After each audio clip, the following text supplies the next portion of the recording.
Herzlich willkommen zu unserem heutigen Webinar live aus dem Energiestudio in Berlin. Wie können grenzüberschreitende Wasserstoffkorridore Europa nachhaltig verbinden und die Versorgung sichern? Mit dieser Frage wollen wir uns heute beschäftigen unter dem Titel Turn Up with Hydrogen Cross-Border Corridors. Wir wollen dabei genauer die Projekte H2Med, South H2 und den European Hydrogen Backbone betrachten. Mein Name ist Charlie Grüneberg, ich leite die Kommunikation bei Zukunft Gas und darf Ihnen zunächst unsere Gäste vorstellen. Wir werden das Webinar heute in Englisch durchführen, da wir auch internationale Referenten zu Gast haben. So, warm welcome to Luis Ignacio Parada, EU Energy Policy and Regulation Director at Enagás. Enagás is a Spanish gas transmission system operator and operates gas pipelines, storage facilities and regasification plants. Luis, you can hear us? Okay, thank you. Wonderful. And also a warm welcome to Nico Bosniak, Head of Communications and Public Affairs at the German Gas Transmission System Operator, OGE. Nico, du kannst uns auch hören? You can also hear us? Yeah, I can hear you. Hi, Charlie. Wonderful.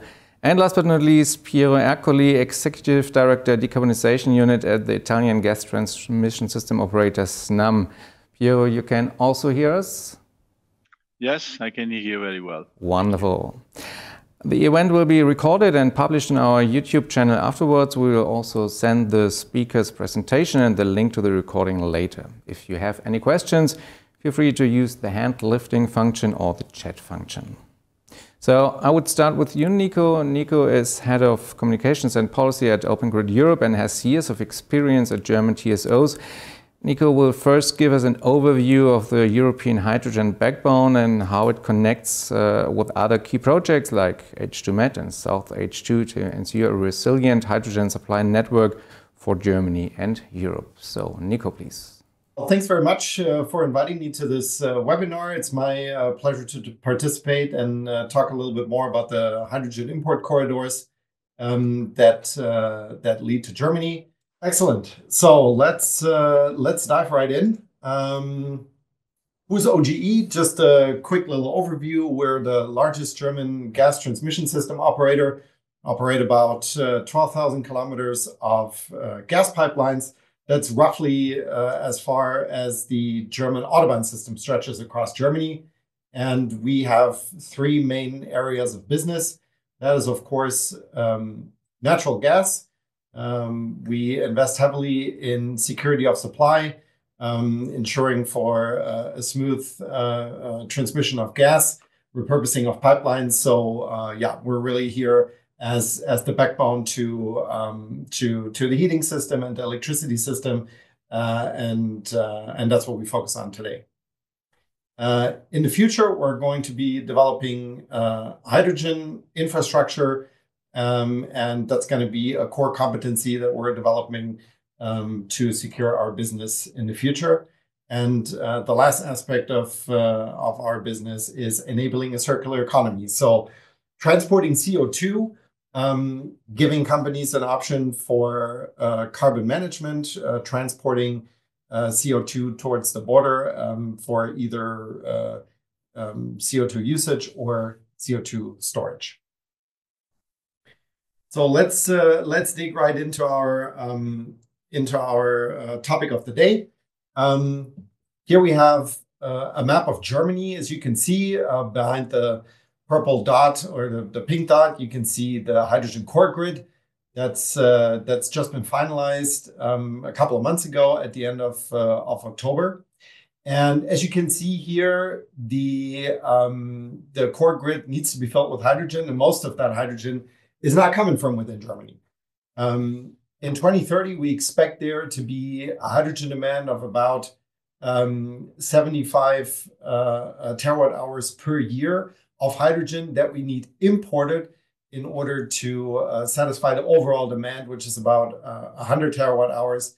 And this will increase to about 260, over 250 terawatt hours in 2040. That we're looking at, that we need to import in order to satisfy demand from industry, from power plants and other users. And since we're not able to meet this demand with with domestic production. Yeah, we're looking at imports and potential imports of hydrogen to Germany. You can see here, sort of in a clockwise motion, the Nordic Baltic corridor, the Eastern European, the Southeast European corridor, the Adriatic corridor in the south, then the Iberian corridor and the North Sea corridor, each with their individual export potentials of hydrogen in the 2030s and in the 2040s. So from our point of view, there's more than enough hydrogen to go around in Europe. It's just a question of, how do we connect these sources to hydrogen users within Germany? So these corridors will help close the supply gap. They are mostly converted pipelines. So we are looking at about 60% of these pipelines to be converted pipelines to like natural gas pipelines. Yeah, and it helps us to ramp up a competitive hydrogen market across Europe, but especially in Germany. So what I'm going to do now is I'm going to go counterclockwise, and we're going to check out these individual import corridors to see what is the state of play there. Of course, with Luis and Piero present, I'm not going to spend too much time on the Iberian and the Adriatic Southern corridor. They have more slides on this topic, but so we'll see what is the state of play, how are things progressing, and how are we moving forward on fulfilling these targets. So the North Sea corridor is basically divided into the Belgian backbone, the Dutch backbone, and then the Aqueductus pipeline that brings hydrogen from either the North Sea or from Norway. And we're currently working together with Fluxys, the Belgian TSO, to construct the connection between Belgium and Germany. Right now, we're set to have the first connection. Let me get the pointer going so I can show you on the map. So we're looking at getting this first interconnection going here until 2028. That's what both sides have committed to where to meet up.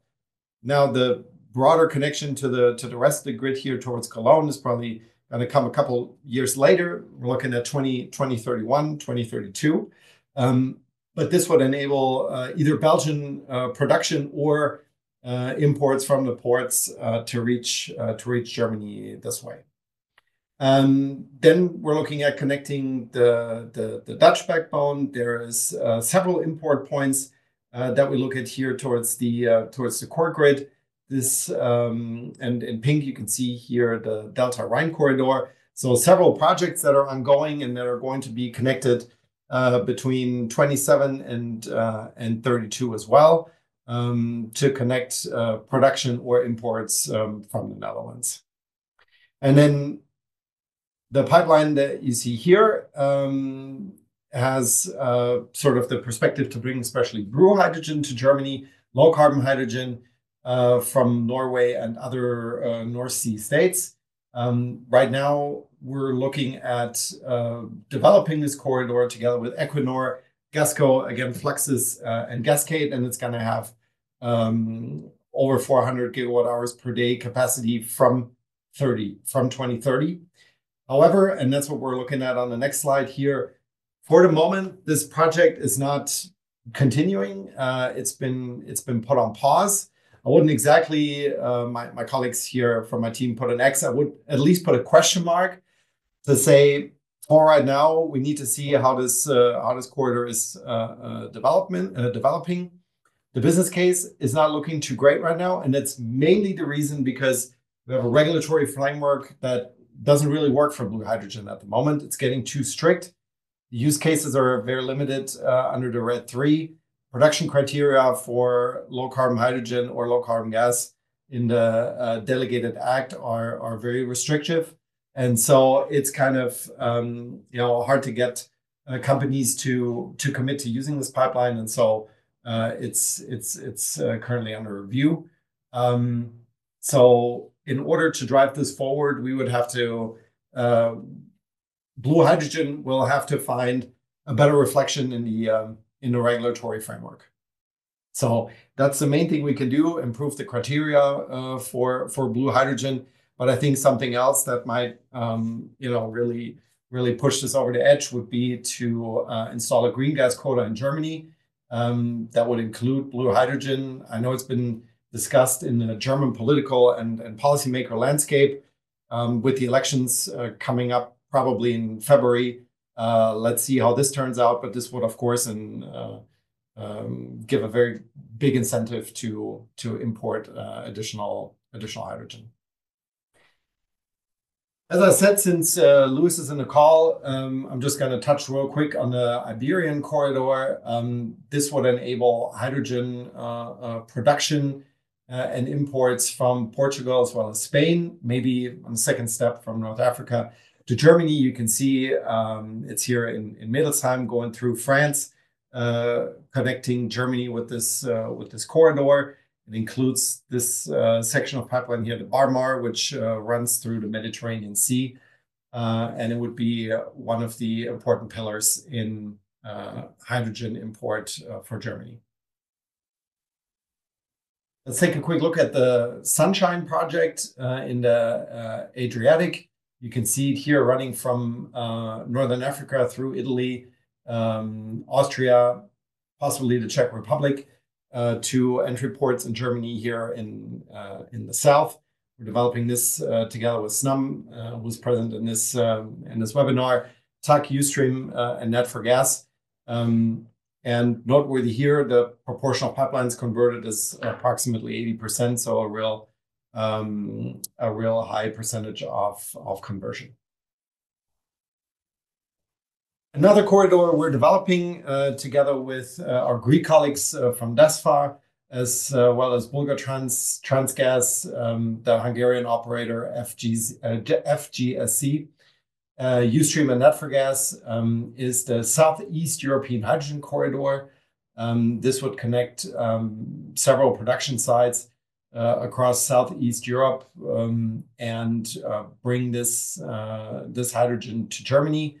Due to the infrastructure that's present there, it's only an average of about 22% converted pipelines, but it's of course a very strong region for especially renewable hydrogen that Germany would benefit from. Not only Germany, but of course other countries that are along the pipeline and need hydrogen. We're looking at here at the entry point to Germany a capacity of about 144 gigawatt hours per day. So we're saying here it could be operational by 2030. I think it's a question of how far and how fast this corridor is progressing, and again it's a question of the regulatory landscape here.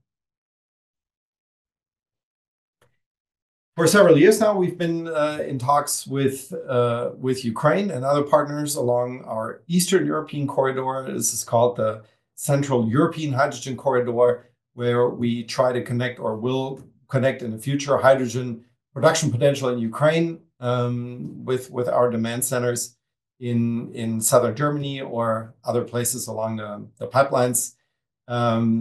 We are teaming up here with the Gas TSO of Ukraine, as well as Ustream and Net4Gas. Another capacity in the range of 140 gigawatt hours per day that we would be connecting here, and especially attractive is the proportion of converted pipelines, which along the stretch amounts to almost 100%. And then finally, we look at the Nordic-Baltic corridor, which we call the Czech-German hydrogen interconnector. It would connect production in the Baltic Sea. So we're looking at here Finland and Sweden. There's lots of potential there. Just need to connect that to Germany and sort of Central Europe to make use of this hydrogen production. We're partnering here with Cascade and with Net4Gas in order to bring hydrogen, especially to the demand centers in the south. Again, we're looking at 100% of pipelines converted. So again, a very high percentage, and again, a capacity of about 140 gigawatt hours per day. So this is sort of in an anti-clockwise motion, the different corridors that we have projects in, and where we're partnering up with partners to bring the necessary hydrogen to Germany. So maybe one last slide to look at what do we need in order to realize these corridors. I think access to EU funding is key. Accelerated approval procedures are key. It's usually not the building of the pipelines or the converting that takes the longest time, but it's the planning and the permitting. And so we need to get as many corridors into PCI status as possible. Of course, we've already done that for a lot of these corridors, but we need to make sure that we pick up speed. And we also need this to spread, right? So we need public support from the market. We need producers, but also consumers of hydrogen say, look, we need this. We need these corridors. We need the hydrogen import in order to decarbonize and keep the German, but also the European economy going. So we need to spread the word, make sure that partners come on board and support us in implementing these corridors. Okay, Charlie, that's it from my side. Looking forward to all your questions. Thank you very much, Nico, for this overview of the European corridors that could be used to supply Europe with hydrogen in the future. Now we would like to take a closer look at two of the corridors. Luis Ignacio Parada is EU Energy Policy and Regulation Director at Enagás, an international leader in the development, operation and maintenance of energy infrastructure. Luis has 25 years of experience in the energy sector, where he has specialized in energy economics, gas and hydrogen sector regulation and energy policy. Luis will now present the H2Med project, which is designed to transport hydrogen from the Iberian Peninsula to Northern Europe and Germany. Luis, the floor is yours. So, yes, I'm going to talk about one of the corridors that was presented to have a closer look at it. It's I'm going to talk about the H2Med project and the Iberian corridor, let's say, which is a corridor that was started with political support from 3 member states, Portugal, Spain, France, and the European Commission. In October 2022, there was a political agreement that was announced by the prime ministers and presidents. And shortly after that, in early 2023, the German government announced that an agreement to join the project. The project, we'll see what it is exactly later on, but let's say that it's made up of 2 interconnections that have already been selected as projects of common interest by the European Commission in November 2023.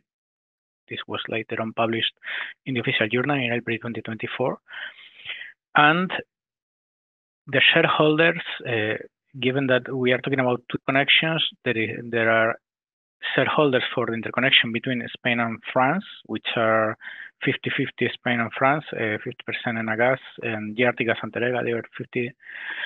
There is an agreement also for OGE to join this project. Later on, what you are seeing here is that the partners have already signed a joint development agreement. So in 2023, a memorandum of understanding was first signed, and then since mid-2024, we are already working under the umbrella of the joint development agreement, and we are expecting to establish a special project vehicle for the project. CELSA, which is the interconnection between Portugal and Spain, is more conventional. It's, let's say that REN, the Portuguese operator, will take charge of building the Portuguese section and Enagás, the Spanish section. There is also a memorandum of understanding for that with a side letter that is governing the project. And these are the projects. The H2Med projects are these 2 interconnections. So these interconnections are linking the backbones of the 3 countries and then reaching Germany. So you can see there the Portuguese backbone, which relies a lot on repurposing, which is connected with the Spanish backbone through a 250-kilometer pipeline, which is CELSA, that would be able by 2040 to transport 750,000 tons. Then Barmar is the connection between Barcelona and Marseille, and it would be capable of transporting up to 2 million tons per year. It could be around 450 kilometers, depending on the route that we are studying now. And the combined cost of the H2Med project is estimated in 2.5 billion. So this means that Barmar can export 2 million tons. That's, let's say, if we take the figure that was reported by REPowerEU of 20 million tons of consumption in the Union by 2030, this could transport 10% of it.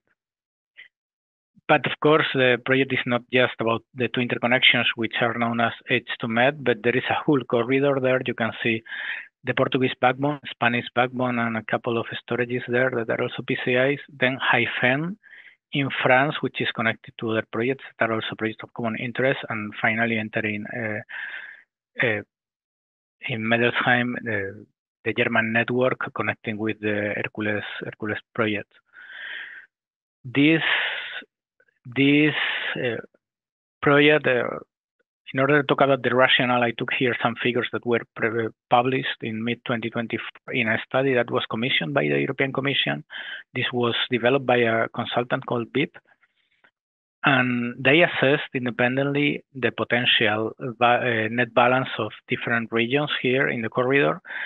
And you can see that there is a surplus area, mainly the Iberian countries, and there is a deficit area in the Northwest Europe, and that increasingly the surplus in Iberia is higher and higher until 2050, and the let's say deficit in the other areas is also growing in parallel. In fact, there is room for other corridors, because here what was estimated was that the corridor could not cover all the needs. In terms of infrastructures, this means that infrastructures will be needed to connect, along the corridor, in particular between Spain and France. Barmar would be enabled in 2030, and more capacity, even more capacity, could be needed in 2040.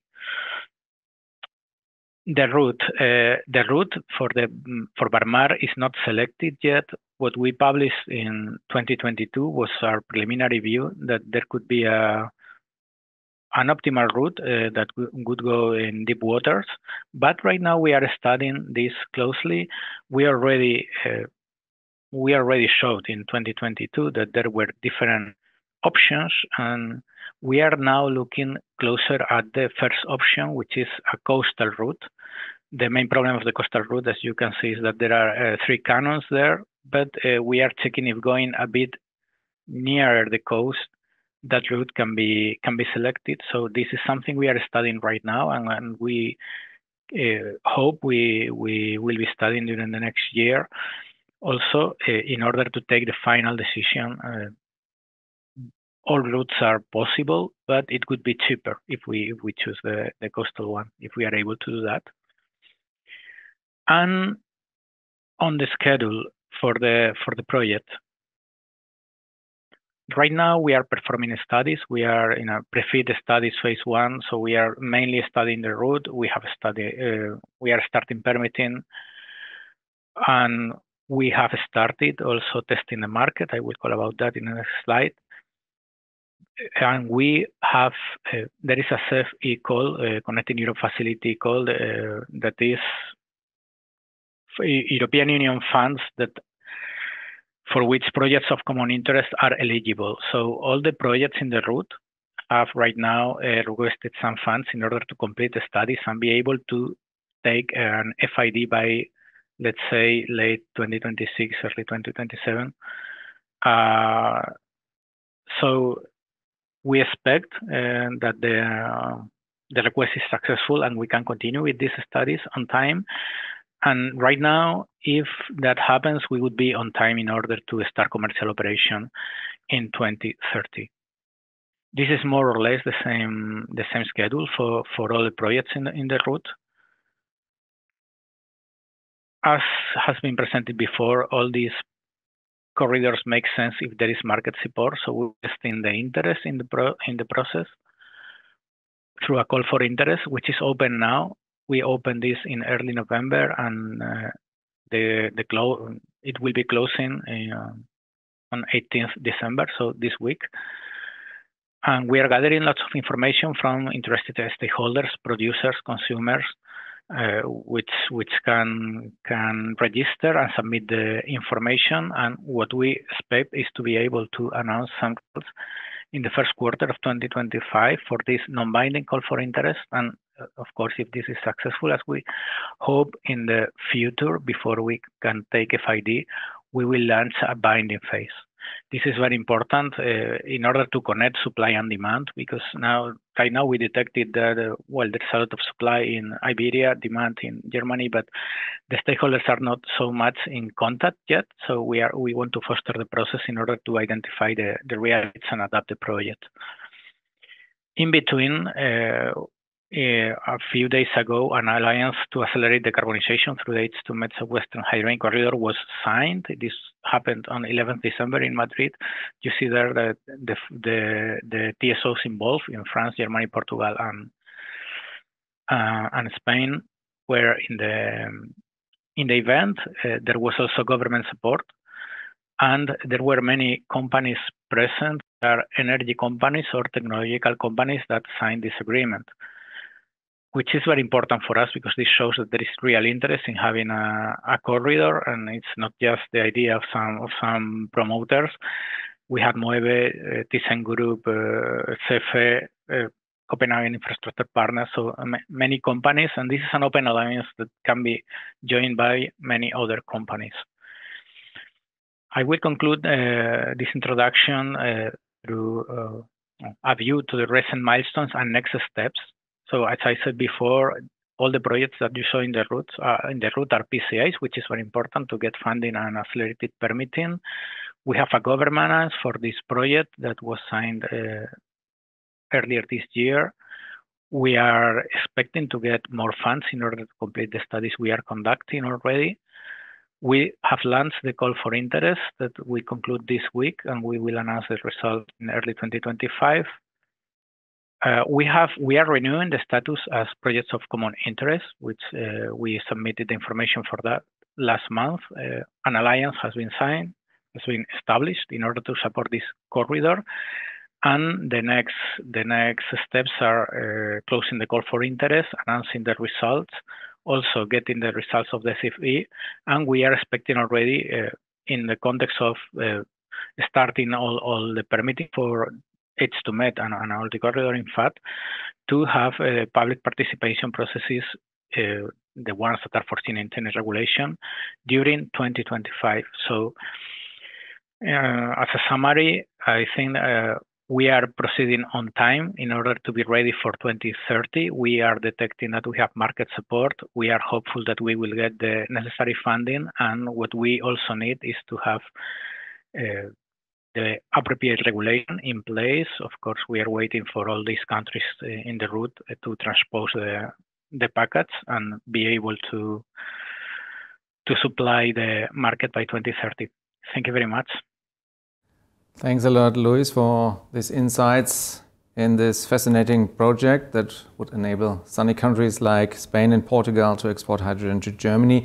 Now we are looking at a complementary perspective, the connection from North Africa to Germany via Italy and Austria.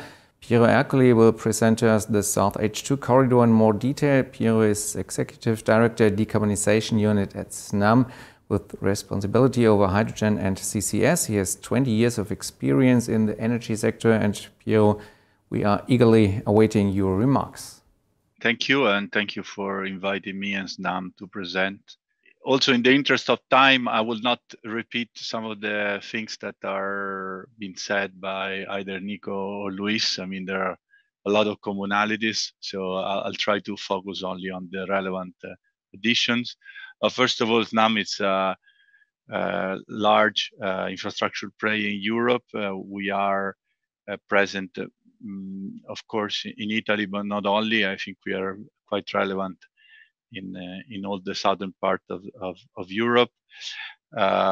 Historically, we've been developing gas infrastructure, but as you have said, later on, we've been engaging in the energy transition space around biomethane first, energy efficiency, and then what I lead, which is hydrogen and CCS. So we have large projects in both these fields. In relation to the hydrogen corridors, we are also, it's worth to mention that we are also large shareholders in basically all the important corridors or in the Mediterranean area, because we are shareholders in Enagás, which is part of the H2Med, as Luis was explaining, and also we are controlling shareholder also in DESFA through our collaboration with Fluxys and Enagás, and so also the Greece part we are deeply involved. So we see the need to developing multiple corridors to serve different needs in different regions. And of course, in the Southeast 2 corridor, we are also not only the Snam part, but we were also involved as a shareholder with Sea Corridor, TAG, and GCA. So I'm gonna go there in a minute. So what is the Southeast 2 corridor? So basically, it's a project that develops from Mazara del Vallo, so from Sicily up until south of Germany, so Bavaria. It's composed of 4 TSO, so Snam, TAG, GCA from Austria, in which, as I said, we are also shareholders, and Bayernets from Germany. It's 3,300 kilometers of combined projects, all of them with PCI status already. And the majority, let's say, of this project is based on repurposed lines. Of course, over the course of the years, we had to reverse, let's say, the percentage of repurposing because of the flow of Russian gas into Italy. So we have now higher percentage of repurpose in the northern part of and lower in the southern part. We have a very large numbers of supporting partners coming from, I would say, developers of renewables resources, and of course green hydrogen, but also potential customers along the routes. I think as we have listened to the previous intervention, every year we try to progress further. So the configuration of the Italian H2 backbone has been confirmed in the recent PCI application. There is also, the opportunity to make it more modular over time, because we have 500 megawatts of compression capacity that we can, modulate in order to create less or more capacity depending on market conditions. We have extended, particularly this year, the application to what we call the North Africa hydrogen backbones, which is a PMI, so which is the configuration within Tunisia and linking to Tunisia and Algeria. I think the project has received a very strong support from the government involved. There was first a joint declaration of intent by the German, Austrian, and Italian government. Then we have subsequently created a recurring platform, which is comprised of governments and institutions to meet on a regular basis. The last trilateral meeting was held in Rome with regulators, ministries, TSO, European Union. So I think this has been a very positive outcome in terms of really discussing and also sharing best practices among governments in terms, for instance, of regulation, looking at the H2 core network in Germany as the first mover in this direction. And we expect to have this platform in a format of 5 next year together with Tunisia and Algeria.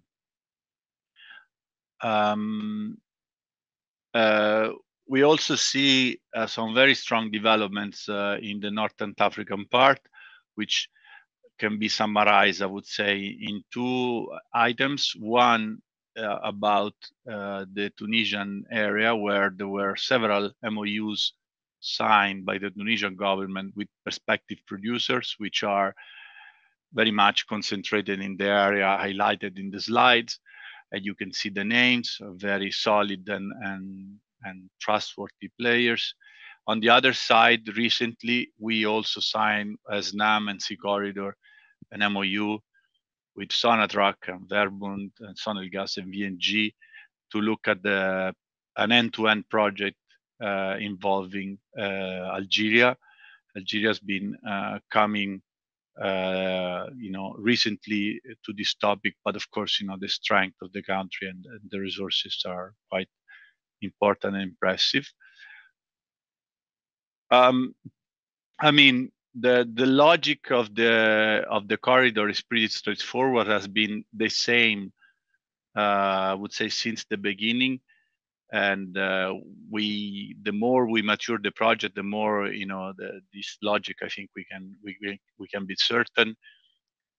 It gives access to a very low cost production, and this is where we can develop a scale even further. I would say trains, if we want to use a similarity with the LNG space. There is an efficient gas transport because, of course, we can reuse a lot of existing infrastructure. So this will lower the cost and speed up the situation. And of course, we can, let's say, leverage on the larger market, the three governments, creating a pooling effect of three markets, which are all in need of imports. And I would say probably just a side note, which has been quite positive. Also, the Italian government has recently published the strategy of the country, in which the Southeast Corridor is one of the key pillar. As others have said, we are currently engaged in the feasibility part of our activities. We are, of course, hoping to receive, public support to continue these activities in 2025, 2026. At the same time, we are doing the same activities also in North Africa with our partners. So I'll stop here. Thank you, Piero, for this look beyond Italy to North Africa. And now, ladies and gentlemen, you have the opportunity for your questions. Please feel free to use the chat function or the hand raising function. I will start with a question for all our three participants. In recent weeks, there has been a lot of negative news in the hydrogen sector. ThyssenKrupp in Germany is reviewing its green steel production, and Nico mentioned in his presentation the temporary halt of the pipeline project with which Equinor wants to bring blue hydrogen to Europe. What impact does this negative news have on the Med H2 and South H2 projects? Maybe Luis will start. Okay, thank you. Yeah, we understand that it has to do with uncertainties on blue hydrogen. I think that a strong point of the H2Med project is that it relies fully on renewable hydrogen. For that, we already have a definition since last year, so we know what requisites have to be met. And in the information that we already conducted a call for interest last year at the Spanish level. Now we are doing that for the corridor. And information that we are getting already takes that into account, and we see still a strong interest in producing. So on that side, we are not subject to, let's say, the same uncertainty, although we are also aware that some promoters would prefer to know the definition of all kind of hydrogens. So it's important that we have delegated that on low carbon hydrogen before taking investment decisions. And there are some stakeholders that have both blue and green hydrogen projects. But we have not detected this same kind of impact. Of course, Germany will need more than one and more than two corridors in order to cover its needs. So it's also true that there could be a bad part there, but it's also true that we could see increased demand if other corridors are not able to cover their part. Piero, can you tell us how the not so positive news in the last weeks affect your project? Well, I would say on the hydrogen space, I also am sitting on the Hydrogen Europe board, so I have also this observatory. I think we need to be, we went a little bit first on the mountain and then on the valley, in the sense that, we were probably too optimistic, and I think right now we are a little bit too pessimistic. I think we need to come back to a more reality. I recently did some work also for our board of directors, and if you look at numbers, actually you see that there are a lot of projects coming into FID. For some strange reason, they get only mentioned the one that they don't, but it's normal. I mean, this is an industry very young, but we're trying to use hydrogen in a very different way from what has been used in the last 100 years. So we shouldn't be surprised. At the same time, I think, at least from our side, I can confirm more or less what Luis was saying. We've been going into steady progress, right, of the project in terms of activities, confirmation, engineering. Of course, it's a long way. So let's not be, we need to be pragmatic here. We need to understand how to provide energy for industries at a competitive cost. That's why if you've seen in our slides, we always look at it from a very industrial perspective, because we know the fundamentals are good, are the one that are driving, the potential opportunities. And to be honest, we have seen a little bit the opposite in respect to our project. That people, I think there is a clear advantage, of course, especially if you need to consume hydrogen, if you don't do double transformation. If you are in Italy, we always look at pipes, because it's, you don't need to transform hydrogen twice. Now, of course, if you are far away, you will need to use ships. So it's a different story, right? So, not saying that the pipelines, they don't have their own, their own issues, but I think we also, the industrial strength, it's important. So I always look forward and what we need to do next, and try to slice the problem into little pieces. You cannot solve all the problems in 1 year. I mean, those are multi-year problem. And also as TSO, we have, a good responsibility where we're not the only one. So I think, so that's a little bit my feeling of what is going on. Okay, I think to stay optimistic is always a good advice. Nico, you have the overview over all the corridors. Which would you say can be more optimistic and which can be less optimistic? Because all have to be optimistic. Yeah, I'm not going to grade the corridors by optimism. I think everybody's very optimistic in the hydrogen sector.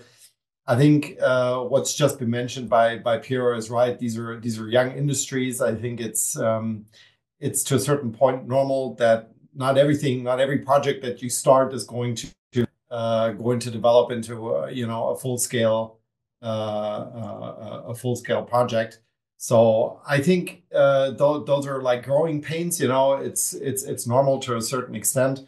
From our point of view, we're glad that we have that many corridors and that we are talking to so many companies and so many very pragmatic partners that want to try to drive this ahead.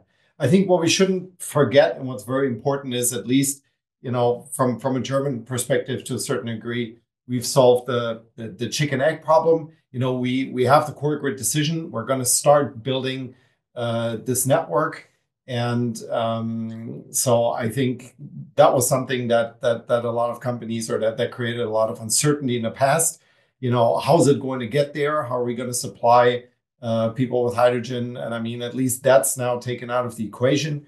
We're starting up. We're gearing up. In next year, we're gonna operate the first hydrogen pipeline in our OGE grid.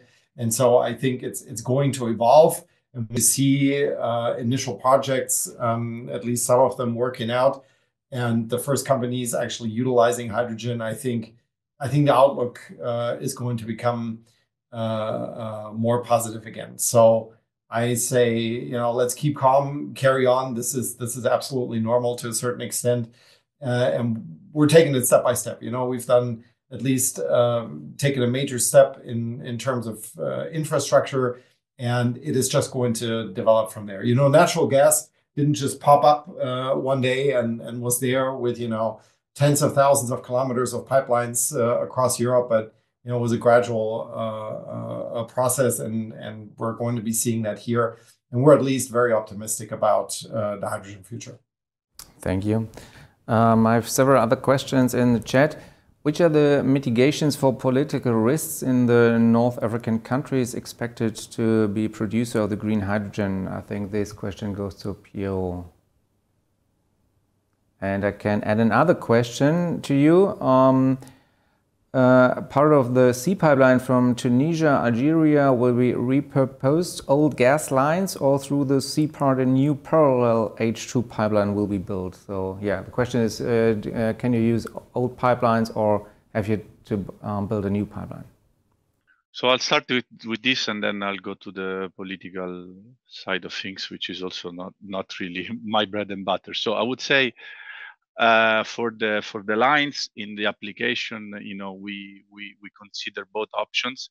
The reason is not only from a technical perspective. The reason is also that the final decision about whether we're going to use existing or new lines is also depending of, as we have seen, the level of security of supply you need to guarantee. I mean, the flows from the south are quite important now, for not only for Italy, but I would say for a lot of countries which are sitting north to us, including Germany. You probably know that there's been contract signed between Algeria and Germany via Italy. So this is one important consideration, and is part of the work we will do.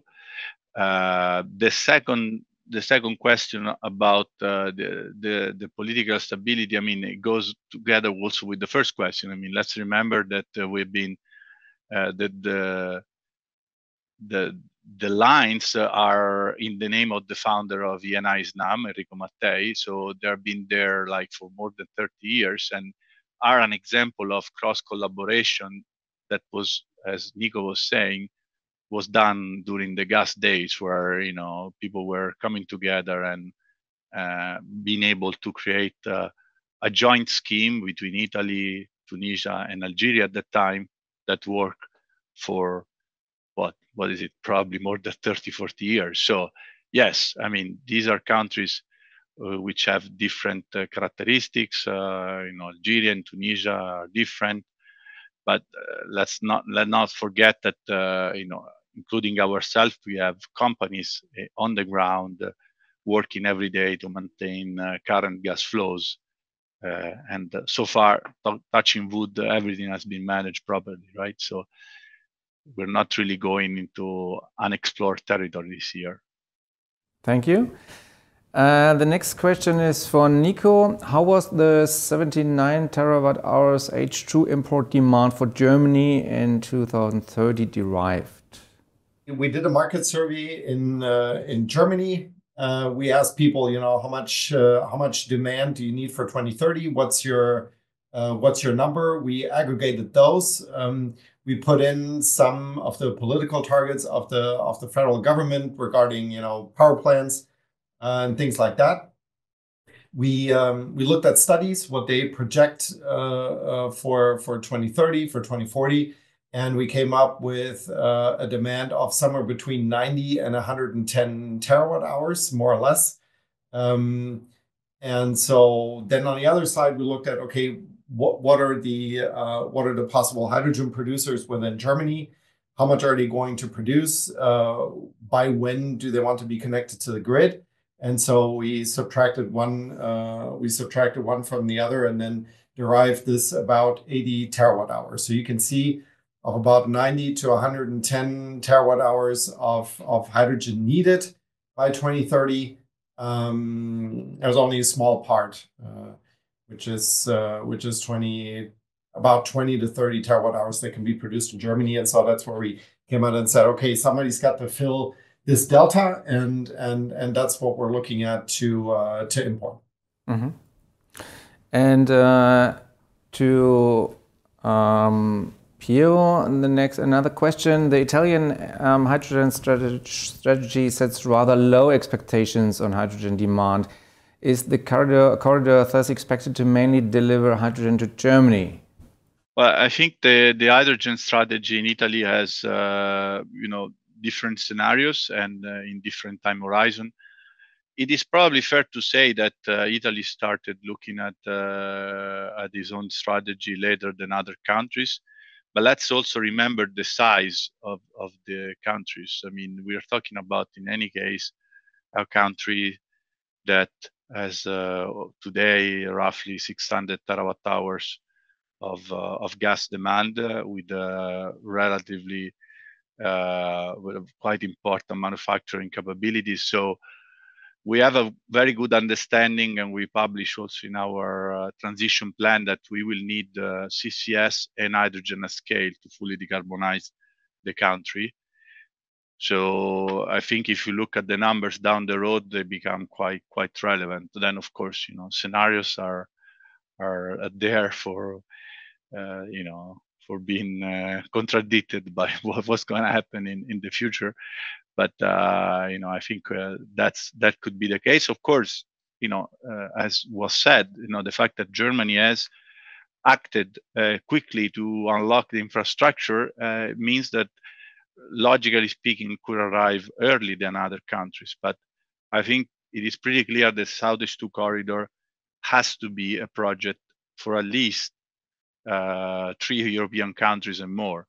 Otherwise, as a pure export play, it's not gonna fly. And we have seen also the numbers on our side. So there's gonna be need for competitive hydrogen in Italy for sure. Mm-hmm. Thank you. And the next question is for Luis. In France and Germany, we have at the moment, well, to stay optimistic, not very stable political situation. How could this affect your project when there are no stable governments at the moment in France and Germany? The main problems could be related now to the transposition of the directive, the package, let's say. If this is delayed, then we could encounter some problems, because at the end, we need the regulation to be there in order to go ahead with our projects. Take into account that hydrogen networks will be regulated on 2023 on at the latest. So I guess that can be one issue. But so far we have not, or we are not detecting any immediate problems. So for the plan we have for 2025, at least we can go on. We are mainly talking about the studies that we need to fund, and we are talking about early stages of permitting, public consultation, and for the time being, this should not be a problem. It's also important that Germany has, as Nico said, already approved the net planning for the network. This is a very important milestone that was key to us. If this had not been approved, then we would be in a different scenario, I believe. Mm-hmm. And then I have for you, Luis, and you, Piero, several questions regarding the FIDs. I think we can put them together. What level of contractual capacity commitments are needed from hydrogen shippers for pipeline projects to take FIDs? For example, are 30% of capacity booked for 10 years sufficient? And the next question, when are firm commitments for capacity bookings from shippers expected? And when are bookings required at the latest for the corridors to be completed? So who wants to begin? I can start if you want. There is no single answer for that. We have to think about the different sources of financing for the projects. So a project, these large projects will be funded by a combination of direct contracts or tariffs from allowed revenues, which is where contracts come. Funding, in particular by the European Union through the Connecting Europe Facility for Energy, or maybe other funds at the European or national level. There will be also cross-border cost allocations. There might be cross-subsidies to a limited extent with the natural gas network, with the limits that are set in the regulation. So you have a number of potential sources, and right now we don't know what will be the combination. So depending on the combination, 30% might be sufficient or might be totally insufficient. If you took into account a project without subsidies, 30% of capacity book for 10 years, it would not be sufficient, as it has never been for natural gas, for example. But when we are talking about a combination of these factors, then it might be, but we have to wait. We have to wait to see how much funds are allocated to, in particular, to the Connecting Europe facility, because right now the Connecting Europe facility is probably insufficient to fund all electricity, CO2, and hydrogen infrastructures that it is designed to fund. But there are ongoing discussions regarding that. The Letter report was very clear, to some extent the Draghi report as well. And we also will have in 2025 a very important discussion, which is the discussion for the multi-annual financial framework, which is the budget of the European Union for 2028 to 2034. And within that debate, we will have a debate on whether the CEF-E needs to be enlarged. So it is a bit too soon in order to know what we need.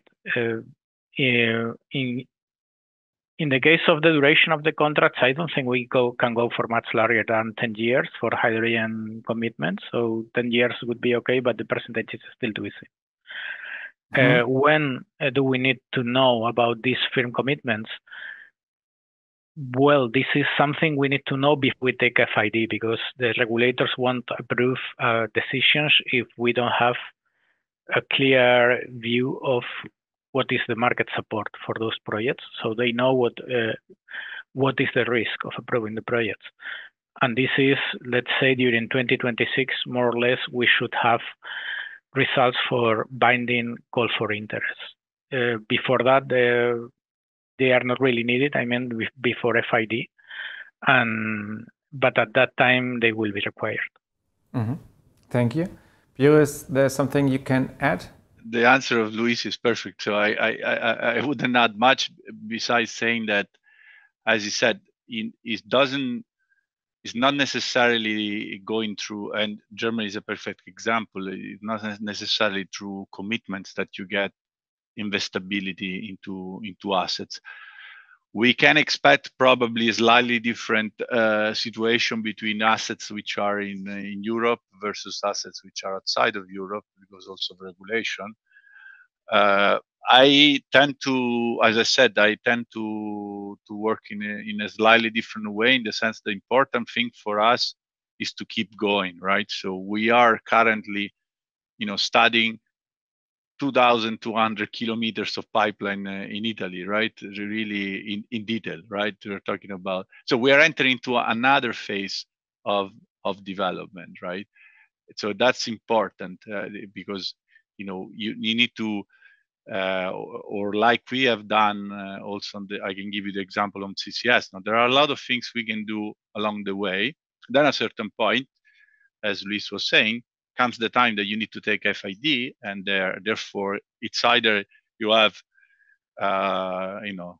long-term commitments, or you have a regulatory framework that allow you to invest, or a mix of this, right? So, but definitely it's also worth to mention that projects outside Europe, they can attract also additional type of funding, from institution, multilateral institution. They are quite keen on investing, because also they promote some other important elements, right? In the broader geopolitical context. Okay, thank you very much. Thank you for this very interesting hour. So let us finish this interesting hour with one short message from all of you three. What is the one message you would like to give today to EU decision makers to ensure the realization of your projects? Piero, you may start. No, I mean, from our side, I could say that we have been quite well supported from the European Union. Of course, I mean, I don't want to quote some of the best people from my country, but out there is a Draghi report which has already said a lot of things, and it is pretty clear that some of these corridors of strategic interest in the long run of Europe, which because are a combination of infrastructure, cost competitiveness, making sure we can keep manufacturing capabilities into Europe. So these are all the elements, and it's not up to me really to do this very difficult job. I'm pretty fine with what I have to do, but this is really where we need to go, right? So, and the tools available effectively, as Luis was saying, at the European level are quite limited today. But I think there is a realization that, if we were talking 2 years ago about an hydrogen grid, people besides these people would have thought we were crazy. I think now I heard also much more in the Brussels dialogue about this. Of course, we don't need to do everything at once. We will do first priorities, and then second priorities. We will increment, and so on and so forth. Thank you. Luis, what will be your one message? I think that the European Commission has done its job. It's been very supportive, and it's mainly a national issue on the transposition. So I would, more than the Commission, I would ask the member states to proceed on time for the transposition. And of course, as I said, the funding from the CFE is going to be key. And I would expect a proper debate on enlarging the funds. That said, the European Commission was already in the previous mandate, let's say, favorable to expanding the CFE, and it was the Parliament and the Council who were not agreeing to this. But the European Commission has been very supportive, and we expect it to continue being supportive. Okay, and Nico, now. Yeah, I think in Germany right now we're realizing we need volume in order to fill up our pipelines. The core grid's been decided. We're going to build it up, but the demand needs to be supplied, and I think this doesn't work. We realize now it doesn't work without blue hydrogen. It's going to be very important. The Draghi report has been mentioned to keep our competitiveness, and so my message to policymakers would be. Try to adjust the criteria for producing blue hydrogen in a way that it actually accelerates the ramp up of blue hydrogen and not prevent it as it is right now. Thank you, Nico. Thank you, Luis. Thank you, Piero. I think it was a very interesting hour. It was a little bit longer than an hour, but I think it was worth the time. Vielen Dank auch an Sie, liebe Zuschauerinnen und Zuschauer, für Ihr Interesse und Ihre Fragen. Die Präsentationen werden wir Ihnen im Nachgang zu dieser Veranstaltung zusenden und die Aufzeichnung finden Sie auch zeitnah auf unserem YouTube-Kanal. Für 2024 endet unser Webinarprogramm heute. Wir freuen uns aber schon, Ihnen auch im kommenden Jahr wieder viele interessante Webinare und Diskussionen präsentieren zu können. Bis dahin wünschen wir Ihnen eine besinnliche Weihnachtszeit und alles Gute für 2025.